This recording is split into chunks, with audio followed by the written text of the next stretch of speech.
Aujourd'hui, lumière sur la Dame Jeanne, au musée de l'Ardenne. Au deuxième étage du musée, l'intérieur ardennais offre divers meubles et objets de la fin du XIXe siècle.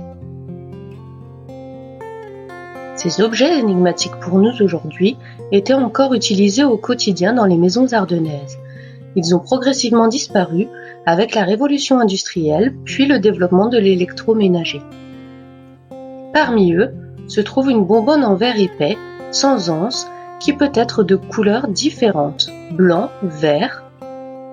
Il en existe également en grès.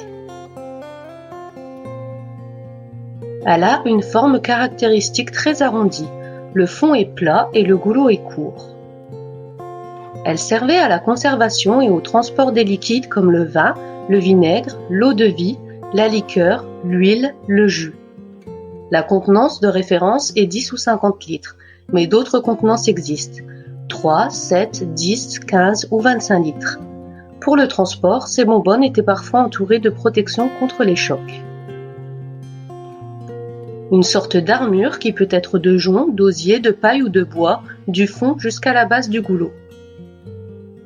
Le nom Dame Jeanne donné à la bonbonne provient probablement du perse Damgan. Néanmoins, ce nom évocateur est entouré d'une légende du Moyen Âge. En 1347, chassée de son royaume de Naples, la reine Jeanne vint se réfugier dans son comté de Provence. Surprise par un violent orage, elle se réfugia dans le modeste château d'un verrier, dans le hameau de Saint-Paul-la-Galine-Grasse et y passa la nuit. Le lendemain, éblouie par le travail de l'artisan local, elle souhaita regarder ses créations.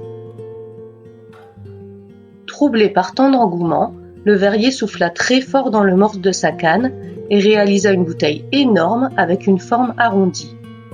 Il décida d'en lancer la fabrication et l'appela Reine Jeanne, mais la souveraine préféra modestement Dame Jeanne.